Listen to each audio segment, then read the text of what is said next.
separate myself from sin. And again, we in the New Testament, our problem is not only sin, but the Bible says we must also denounce appearances of evil. Anything that gives the civility or the appearance of sin, Bible says that I should detach myself from it. And I have seen that all the people who lived before us, who tried to do right, they received God's divine presence. Amen? Amen. Oh yeah, we're not going to go into the scriptures, certainly because of time. But I have noticed that one example is Job. Job was a righteous man. The Bible says so. He was perfect. If you look at the description, or see, he was perfect. He was straight. Job. And God visited Job. I have seen that throughout the Bible. If you live right, God, righteous living means doing that which is right. Amen. Amen. Doing that which is right. Don't cheat people. If you encounter anybody, may the person leave you knowing that I met a straightforward person. I met a truthful person. The world is looking for people to trust. May God find us as righteous people. So look at the Bible. All the people God showed up came close to them. Joseph appeared in the house of Potiphar. Even before he left his father's house, the Bible says God was visiting the boy. How do I know? He began to give him dreams. And the dream came from God. He began to reveal his future to him. Amen? Amen. There was divine visitation. Why? Because Joseph wanted to live right. If you have read the Bible says that he even reported to his father the evil deeds of his brothers. Check it out. Not only did he just do what was right, he made sure that if he saw something wrong, he said, no, Daddy, my other Reuben is doing this. Judah is doing this. He even reported on them. Righteous living. So God began to speak to the boy. If you are looking for God to come close to you, learn to do right.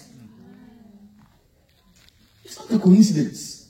Righteousness attracts the presence of God.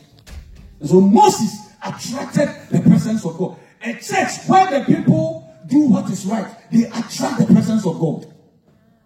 In fact, even a nation where the people do right, they will attract the presence of God.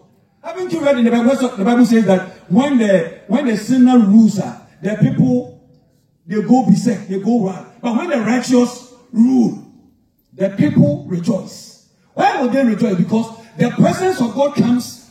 And last Friday we learned about the benefits. Because blessings will come. Good health, protection. So the people rejoice naturally. May the church of God do that.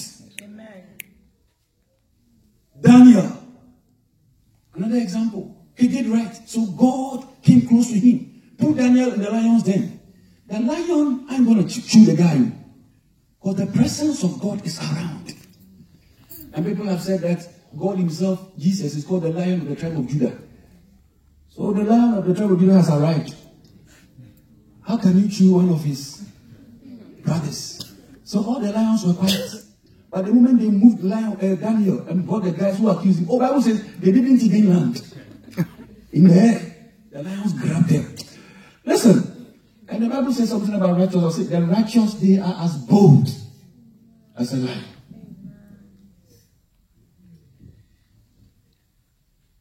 Oh God, help us to be righteous. 2, by prayer. When Moses set the tent, look at verse 8. And it came to pass, when Moses went out into the tabernacle. Moses went into he placed the tent there. He called it the tabernacle of congregation. He put it there and he said, if you want to pray, go there. And he himself set an example. See, there are people who talk about prayer, they don't pray.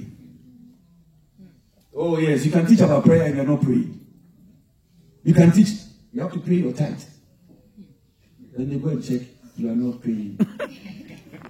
Tithe. Be yourself. Moses is a great leader. When he set the camp, the tent there, he called it the tabernacle of the congregation. He himself set the first example. He entered the place to go and pray. And the Bible says the people were watching from afar. When Moses entered, they said they saw that the pillar of cloud has come. He stood by the gate, and no one could enter. And when they all saw the pillar, the Bible says they rose up and they worshipped.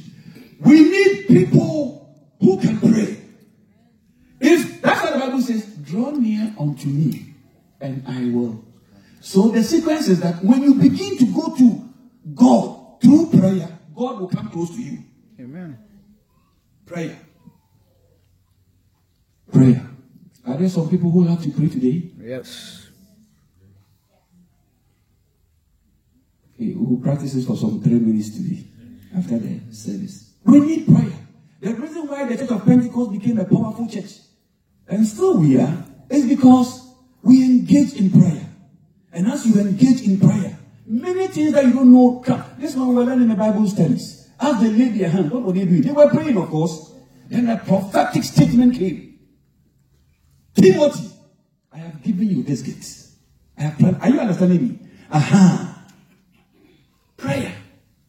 So this church must be a church that prays. If we pray, we will court the presence of God. The next one, I want us to read it. Psalm 133, verse 1. Living in unity, you and your family, you and your roommates, church leadership, we must be united. We will put the presence of God to this house. Amen. So someone read for us quickly Psalm 133. There are many points, but I'm discussing only 4. Only 4. So by righteous living, by prayer, and then by living in unity, husband and wife. Bible says, if two shall agree here on earth. I like that quotation. And me, myself, me and my wife, we have been practicing that. It says, if two shall agree here on earth. But what are the two people who are likely to agree? Isn't it not husband and wife? So we take advantage of that quotation. Where two shall agree here on earth. It says, touching on anything shall be granted. Wow. The power of unity. So when the church meets like this, and we are united, we begin to pray. Like the book of Acts, on the day of the Bible says, they were in one accord. And as they prayed, within 10 days, God's presence came. The Holy Ghost descended. And when the Holy Ghost descended, the Bible says it filled the house. First. Oh, may this house be filled. Because the presence of God is here. When the presence of God is at work, people get convicted easily. You don't force people that stop sinning. No, they themselves, look, I was doing this, I will stop it. Because the Holy Ghost has convicted. Also, Psalm 103. How beautiful and verse 1? Yes, verse 1. Psalm 133, verse yes. 1 going. How good and pleasant is it how good and pleasant it is when brothers live together in unity. Oh, when the church. It is like precious oil poured on the head. It is like, our unity is like, go ahead. Running down on the beard, running down. So you see, our unity brings anointing. And it's describing how the anointing flows. Hey, go ahead. Running down on Aaron's beard, down upon the collar of his robes. It is as if dew of Hermon were falling on Mount Zion. Right. For there the Lord bestows his blessing, even life forevermore. You see, there, where? The place where the people are united. Other versions use the sentence, there the Lord commands blessings. Hallelujah. May God command blessings into PIWC. Amen. It means when you are united, God sees it. When you are disorganized, God also sees it. Example, the Tower of Babel. God was talking to Jesus. Hey, behold, the people. He didn't even say they are one. He said, behold, King James, the people is one. Which means they are really united power. God didn't make any grammatical error. God is saying that they are so one that you can't even use R to describe them. So the people is one.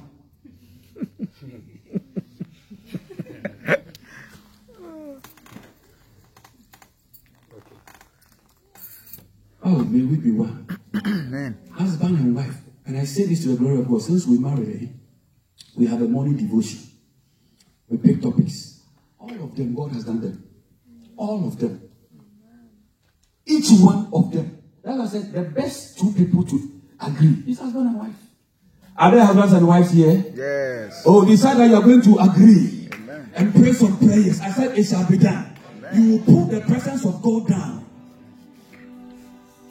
The last one, by coming into the assembly of his people, or by aligning ourselves with the people of God. You need to come to church. That's what I'm trying to say. That's why Hebrews chapter 10 verse 25 says that do not forbid the assembling of the people, as some do. But you must come together. So by coming to church, so this morning the Bible study, assuming that the day that the presbytery laid their hands, Timothy didn't go to church. You have to assume stuff. Assume he didn't come to church. Will there be any laying of hands? Will he know that there was a prophetic statement for him? No. So there are some people who say, okay, they like this man, they enjoy this TV ministry. But the TV ministry is never like being in the presence. Hallelujah. It's never like. Because if you are not here and God gives us a word of knowledge, you will miss it. And sometimes, I've said this before, just because you came close to the people of God, you align yourself with the people of God. When the presence of God comes, let's say I've aligned myself with Elder Felix. Elder Felix is a righteous man. And I align myself with him. When the presence of God comes, there is collateral benefit. Because I am around. Are you understanding me? I also benefit from, even when God was trying to deliver the Israelites, the Egyptians who were wise, who had conversations that this night God is going to do, they went into the homes of the Israelites. When God came to deliver them, oh, they too, they were saved. They moved with them. Yeah. It's called collateral benefits. It is not because of you that God is coming. God is coming because of this guy. But because I've attached myself to this guy, me too, I will benefit. So come to church. Because when the presence of God is here and you are present with us, you are going to benefit from it. I want to say that in conclusion, we have said that to call the presence of God, we need to be righteous. If you read your Bible, the Bible says even Jesus Christ, who conceived him, the Virgin Mary. Read about Mary. Mary was somebody who was living right. Amen. God didn't just go to anybody. God chose somebody who was living right to bring Christ into the world. Number two, we are saying that by prayer. If you are not praying, how can you know, how can you call the presence of God? You can't say you're a Christian and all your life you are spent on WhatsApp. How can you compare yourself? You are WhatsApping. And somebody 3 days fasting, waiting upon God. By all means, there will be a difference. Amen? There will be. And then number three, we are also saying that we must live in unity. Because we have heard where they are united, God intentionally commands his blessings to be there. Then the last one, we are saying that we must come to church. Be on your feet, somebody. Begin to pray. Begin to pray that God should help you to live right, even as you live here today. Begin to pray.